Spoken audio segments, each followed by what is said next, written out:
Hey guys, welcome back. So we now have our pivot table, as you can see right here, and it is empty. We haven't put anything in it yet, so we're now going to build it.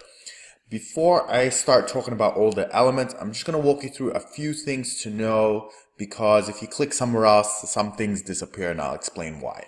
So as you can see, this window on the right is our pivot table fields. As you can see, we have all the fields. We've got warrior, war, and battles. And as you'll notice, that's the same as over here. In these contains the information in here. You just can't see it. That's why it's very important to have those field headings. Otherwise, warrior would not be in there. Now, let's say you're super clumsy, and I've done this before, and you accidentally close this. How do you get it back? It's very easy. You need to select anywhere inside this pivot table, like so. And what you'll notice is these two new tabs appear, Analyze and Design. If I click outside of that, they're going to disappear. That's why you can't see them.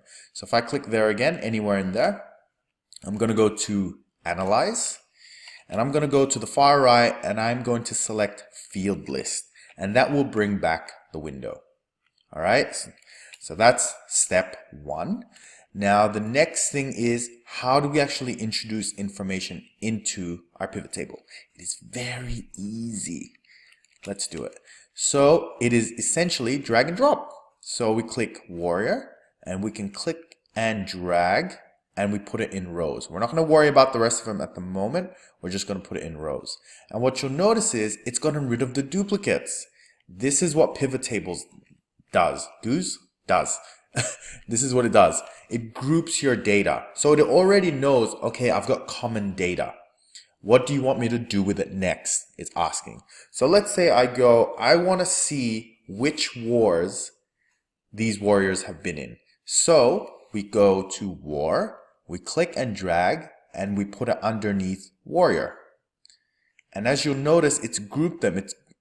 We can see Bob has been in 2 wars. Gabrielle's Light has been in 4, Luther has been in 3, and Nomadic has been in 4. Now, this is the power of pivot tables.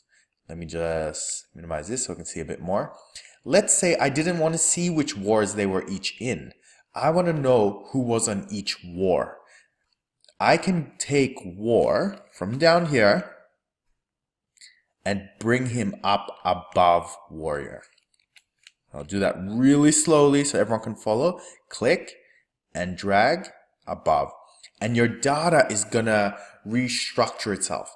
This is what's beautiful about a pivot table, is that you don't have to manually build it. It automatically sorts and arranges it for you. If you were to do this manually and your boss goes, actually, I don't want to see what each person does. I want to know who was in each war. You would have to manually reorganize the rows. That's really annoying. And when this data is real small, this is like 13 records, right? This is 13 rows of data. What if you had 100 or 500 or 1,000 or 10,000, right? It's inefficient. This is why pivot tables is so powerful and very difficult to explain at the beginning. But once you see it in action, that it's actually easy to move things around, it's freaking beautiful. Beautiful. So let's go rearrange that back. And that's all I got to do. It's just clicking and dragging. That's all it is.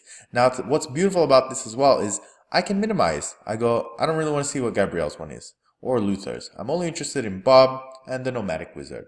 So you can actually control these. Now, let's say you didn't want that. It's very easy. We're going to go to the Analyze tab again. Get my drawing tool. Then we're going to go here to the right. And we're going to get rid of the plus minus buttons. Most of the time I don't really use that because I want to see all the data. So I just click on that and that gets rid of all those plus minuses. So I think we'll leave it there. In the next one, we're going to look at kind of the different views and what these other ones actually mean. And we'll go from there. Hope you guys enjoyed, and I'll see you at the next video.